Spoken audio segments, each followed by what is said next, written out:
દાહોદ જિલ્લામાં ગત રાત્રે વાવાઝોડાએ તબાહી મચાવી હતી।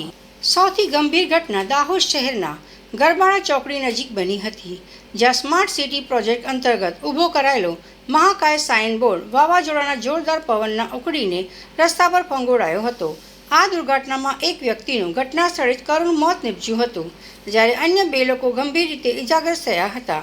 ઇજાગ્રસ્તોને તાત્કાલિક સારવાર માટે હોસ્પિટલ ખસેડવામાં આવ્યા, સાથે સાથે વાહનોને પણ નુકસાન પહોંચ્યું છે। આ ઘટના બાદ સ્માર્ટ સિટી પ્રોજેક્ટની કામગીરી અને ગુણવત્તા સામે ગંભીર પ્રશ્નો ઊભા થાય છે।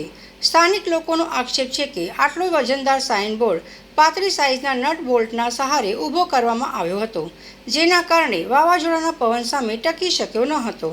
સ્માર્ટ સિટી સાઇનબોર્ડના ધરાશયી થવાની ઘટનાએ પ્રોજેક્ટમાં થયેલી કામગીરીની ગુણવત્તા અને સંભવિત બેદરકારી અંગે ચર્ચાનો વેગ આપ્યો છે।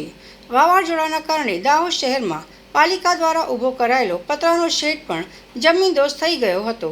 ઉપરાંત જિલ્લાના વિવિધ વિસ્તારોમાં અનેક વૃક્ષો ધરાશયી થતાં રસ્તાઓ અવરોધાયા હતા અને જનજીવન પર અસર પડી હતી। ખૂબ જ ભારે માત્રામાં પવન ફૂંકાવાને કારણે ગરબાડા ચોકડી ઉપર જે રોડનું સાઇનેજ બોર્ડ લગાડ્યું હતું, એ બોર્ડ છે એ મૂળિયામાંથી ઉખડી અને પડી ગયું હતું। પડવાને કારણે 3 લોકોને ઇન્જરી પહોંચી છે, એમાંથી એક વ્યક્તિને થોડી ઈજા વધારે ગંભીર હોવાનું જણાવ્યું છે, બાકી લોકોને સારવાર માટે ખસેડાયા છે।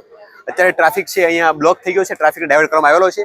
જે લોકો ગરબાડા રોડથી દાહોદ તરફ આવી રહ્યા છે, એ લોકોને ગરબાડા ચોકડી થઈ નગરાળા થઈ કડવા કોતર થઈને હાઈવે ઉપર મળી શકે છે, અને જે લોકો દાહોદ થી ગરબાડા જઈ રહ્યા છે, એ લોકો પણ નસીરપુર દરગાહ પાસે થઈ, ત્યાંના કટ પાસે થઈ, નગરાળા ગામમાં થઈ, જેસાવાડાથી અથવા કડવા કોતર થઈ અને ફરીથી આ રોડ ઉપર મળી શકે છે।